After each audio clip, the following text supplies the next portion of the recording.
Hola, soy Francisco González Castilla y esto es un capítulo más del Derecho Mercantil sin clases.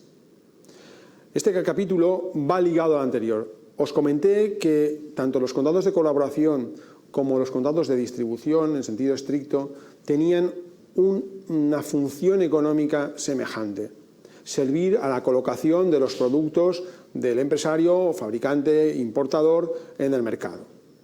Vimos los contratos de colaboración, ahora nos corresponde estudiar los contratos de distribución. Es importante destacar algunas líneas antes de abordar esta lección. Un elemento que en la actualidad hay que subrayar de los contratos de distribución es que son instrumentos para la creación, para la organización de una red. ¿A qué me refiero? Los contratos de distribución, el contrato de concesión de automóviles o el contrato de distribución de perfumes de Chanel o el contrato de franquicia McDonald's, son contratos que no aparecen aislados, no aparecen sueltos, sino que aparecen en un haz de contratos configurador de una estructura de red. Tenéis en pantalla una definición académica de lo que es el contrato de distribución en general. Fijaos, adelantando conceptos, podríais decir, bueno, pero al concedente Volkswagen, aunque el concesionario actúe en nombre y por cuenta propia, hombre, pues cierto interés sí que tiene en el resultado de su actividad, porque quiere que se vendan cuantos más coches mejor, ciertamente.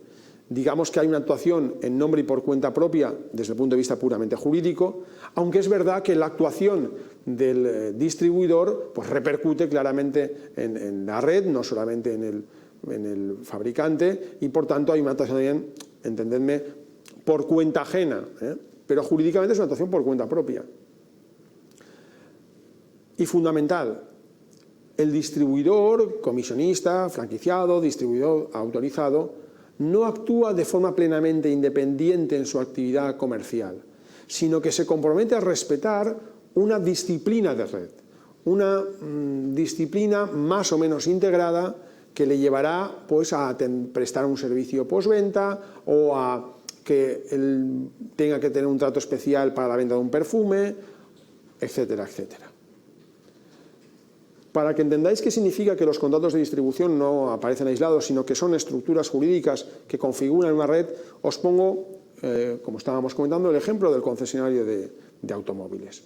Aún no hemos estudiado el contrato de concesión, pero ya por lo que sabéis de vuestra vida social, podéis entender que en el contrato de distribución existe no solamente el interés individual, egoísta de cada concesionario de obtener el mayor ingreso posible, sino existe también un interés compartido, fruto de esa imbricación de intereses particulares, que lleva a que, por ejemplo, si un concesionario de otra localidad aparece en la prensa que en vez de colocar recambios originales a los coches estaba colocando recambios de segunda mano, esa actuación, que en principio es ajena a mí, me interesa, porque produce una lesión de ese valor conjunto de la red. Luego hay, por tanto, un interés compartido en el mantenimiento, en el crecimiento de la red, de su buen nombre, porque eso va a generar, lógicamente, una repercusión en los distribuidores.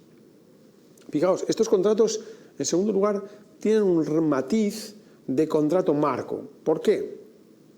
Porque son contratos, os diría coloquialmente, en cierta forma abiertos. Son contratos en los que se disciplinan relaciones futuras entre el distribuidor o importador y los demás elementos de la red que van a ir cambiando con el tiempo. Eso hace que el día a día de la red pues muchas veces venga por newsletter o emails que envía el fabricante cambiando tal o cual cosa, o la tipografía de los carteles, o cómo se tiene que exhibir ahora los vehículos, etcétera, etcétera, porque es un contrato que disciplina relaciones que se van a desarrollar a lo largo del tiempo. En tercer lugar, incluso es un contrato muchas veces normativo en los próximos contratos de distribución o de colaboración que pueda celebrar el distribuidor.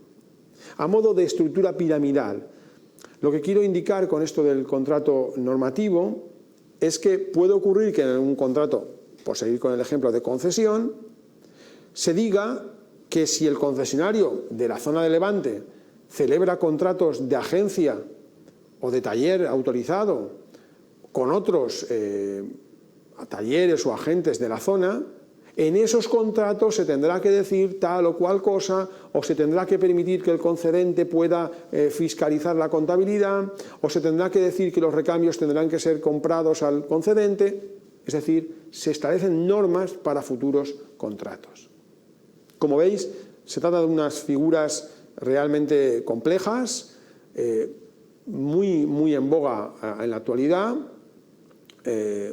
con una fenomenología muy variada. Tener en cuenta que los contratos de distribución, en principio, salvo normas concretas, son contratos atípicos y por tanto difieren en su aplicación práctica. Habrá que estar en el caso concreto, pero basta para subrayar su importancia que penséis si os podéis vestir, comer, incluso ir a una auditoría o a un abogado o comprar un coche fuera de estos contratos. Hoy en día nos vestimos en franquicias, comemos en franquicias, compramos los coches en distribuidores autorizados, incluso hay firmas de franquicia de servicios, de auditoría, es decir, es una actividad muy importante. El tema tiene dos primeros contratos que son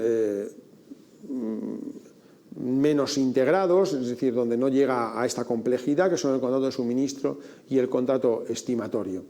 El contrato de suministro es un contrato que en principio puede ser el suministro de luz o el suministro de agua, pero que puede emplearse como elemento para la distribución. Os pongo un ejemplo. Si yo, en vez de comprar el cemento para mi constructora con compraventas aisladas, quiero estar suministrado, lo que hago es firmar un contrato de duración en virtud del cual la empresa cementera me va a suministrar conforme a mis necesidades. Yo determino las cantidades cada semana o el tiempo que sea y la empresa de cementos me suministra. Ahí tenemos un contrato que sirve para la distribución de cemento. No siempre servirá para la distribución, pero puede emplearse. Es importante que veáis que el precio de cada partida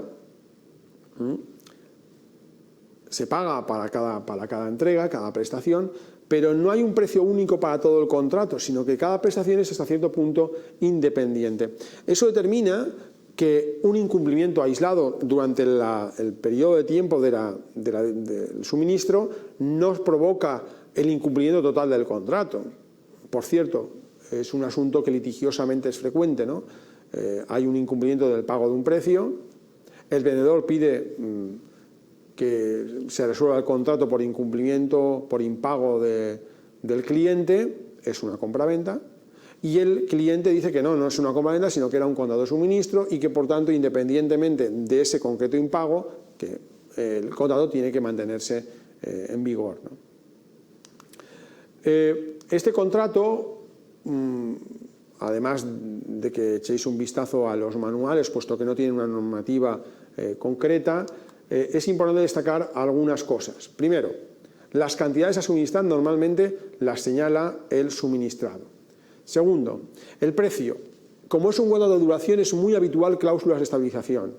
Bien con el IPC, bien con el parámetro que sea, los precios tienen que pactarse en algún sistema que en el tiempo se vayan actualizando. Además de esto, conforme yo le meta pactos al contrato de suministro, voy convirtiéndolo en un mejor vehículo para la distribución de mis productos. Por ejemplo, si yo a mi contrato de suministro de cemento, yo cementera, le añado un pacto por el cual tiene que hacer un pedido mínimo el suministrado, me estoy garantizando ya una salida de producto continuada en el tiempo. Si yo le señalo que solamente me puede comprar el cemento a mí, estoy evidentemente también garantizando una mejor distribución de mi cemento. Es decir, yo le voy añadiendo pactos que van a poder conformar el suministro como instrumento de creación de una red.